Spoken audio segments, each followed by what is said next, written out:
क्या मामला है? आप कह रहे हैं कि जिस लड़की को आपने पढ़ा लिखा कर एसडीएम बनाया वो आपकी जान की प्यासी हो रही, क्या पूरा मामला? सर इसका सर मेन कारण सर है मनीष दुबे के साथ उनका अवैध संबंध। सर जिसकी जानकारी सर हमें करीब साल भर पहले हुई, लेकिन सर उन्होंने कहा कि दोस्ती है।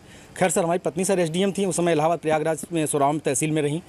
तो मैंने कहा सर बड़े पद पे हैं, दोस्ती तो हो ही सकती है सर, अधिकारियों से बात साथ बैठना उठना हो। तो मैंने सर उन्होंने मैं ये कह के टाल दिया, तो सर मैंने ध्यान नहीं दिया। सर इसकी भनक सर मुझे उसका ये जो शक था वो विश्वास सर 22 फरवरी को हुआ, जब मनीष दुबे गाजियाबाद से चलकर सर मेरे आवास एलनगंज स्थित सरकारी आवास पे आया और इनके साथ एक साथ कमरे में मैंने इनको देखा अवैध संबंध बनाते हुए। तब से सर ये मनीष दुबे और ज्योति मौर्य मेरे जान के पीछे पड़ गई हैं। कौन है? पूरी कहानी बताइए, क्या मामला है? सर 2010 में ज्योति मौर्य के साथ मेरी शादी हुई सर। मैं सर पंचायत राज विभाग में सर 2009 में सेलेक्ट हुआ प्रतापगढ़ में सर, वहीं पे नौकरी कर रहा हूँ सर। और 2010 में इनसे 19 नवंबर को मेरी शादी हुई और सर उसके बाद हमारे संबंध बहुत अच्छे रहीं। इन्होंने कहा मुझे पढ़ना है सर, मैं इनको पढ़ाने के लिए मैं इलाहाबाद लेके आया।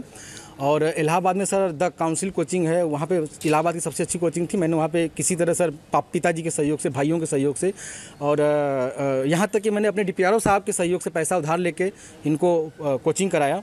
और सर ये मेहनत भी की सर और सक्सेस भी हुई। 2015 में ये सर एसडीएम पद पे चयन हुई, 16वीं रैंक इनकी आई। सर बहुत ही खुशी का माहौल हुआ कि हम एक छोटे पद पे रहते हुए अपनी पत्नी को इतना आगे ले गए।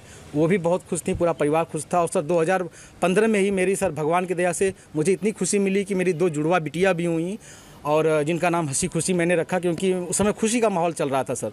और सर बहुत अच्छा चल रहा था। लेकिन सर 2020 में ये मनीष दुबे जो जिला कमांडेंट होमगार्ड है, उसकी एंट्री होती है हम दोनों पति पत्नी के बीच में। और सर घर इतनी तबाही पे पहुंच चुका है कि घर तो टूट ही रहा है, बच्चे तो दूर हो ही रहे हैं, पत्नी दूर हो ही रही है सर। यहाँ तक कि मैं मुकदमा भी मेरे ऊपर हो गया है और मेरी मौत की साजिश भी रची जा रही है। क्या धमकी, आपको कोई धमकी दी उन्होंने? हाँ सर, उन्होंने फ़ोन पे सर अभी 1 हफ्ते पहले फ़ोन पे सर उन्होंने हमारे गांव के किसी लड़के से बात की, तो उसने मुझे कॉन्फ्रेंस किया। तो उन्होंने उस पर कहा कि तो जो तुम काम कर रहे हो, जो ये जांचें करा रहे हो या करा रहे हो, इसके कारण तुम्हारी जल्दी से तुम मर जाओगे। हमने कहा ठीक है आप मरवा दीजिए। तो मैं नहीं मरवा रही हूँ, जो करवा रहे हो इसके कारण मारे जाओगे। हत्या की धमकी दी है? जी सर, हत्या की। और सर उनका भाई सर सचिन मौर्य है सर, वो मेरे घर से सर रखे मेरे काफ़ी जो कुछ पैसे थे, जेवरात थे, वो सर लेके चला गया। मेरे सर उसकी वीडियो बना के भेजा कि मैं लेके जा रहा हूँ, जो करना हो कर लीजिए। और सर मुझे चैटिंग लिख के भेजा है कि आपका व्हाट्सअप सब कुछ गायब कर दूंगा, हैक कर लिया हूँ, जो सेव करना हो सेव कर लीजिए। और सर उसने क्या किया कि मेरी सिम भी अपने पास रख लिया है, रख के यूज कर रहा है। मेरा बैंक अकाउंट है उसमें जुड़ा हुआ है सब कुछ, लेकिन सर वो मेरी जान पे सब लोग तुले हुए हैं सर। क्या वो आपसे तलाक मांग रही है? हाँ सर, उन्होंने मुझसे ऑडियो के माध्यम से कहा है, मुझे अभी तक कुछ ऐसा नोटिस तो नहीं मिला है, लेकिन सर उन्होंने कहा है कि तलाक प्यार से दे दीजिए, बवाल मत करिए, नहीं तो मैं आपको बर्बाद कर दूंगी। आपके डीपीआरओ से बात हो गई है, आपको बर्खास्त करा दूंगी, न नौकरी करने दूंगी न जीने दूंगी। आपने इसकी शिकायत कहाँ? सर इसकी शिकायत मैंने सर्वप्रथम सर उसी दिन धूमनगंज SHO साहब से की। उन्होंने मुझे राजरूपुर पुलिस चौकी भेजा, मैं राजरूपुर पुलिस चौकी पे आवेदन दिया, लेकिन सर कोई सुनवाई नहीं हुई।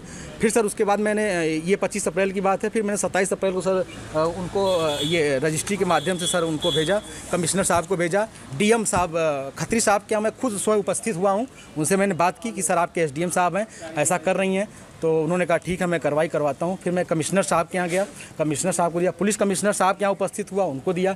फिर कहीं सुनवाई नहीं हुई तो सर मैं डीजीपी साहब के पास गया, डीजीपी साहब ने मेरे बात को संज्ञान में लिया, लेकिन फिर भी सर आवेदन ले लिया गया, कोई कार्रवाई नहीं हुई। उसके बाद सर मैं DG home guard BK Maurya sir के पास गया। उनके यहाँ से मुझे सर कुछ उम्मीद की लौ दिखाई दी, क्योंकि उन्होंने मेरे आवेदन को तुरंत संज्ञान में लिया और टीम गठित कर दी है। DIG इलाहाबाद उसकी जांच कर रहे हैं। मुझे सर कुछ उम्मीद लग रही है कि मुझे कहीं ना कहीं हो सकता है न्याय मिले और मेरी जान बच जाए।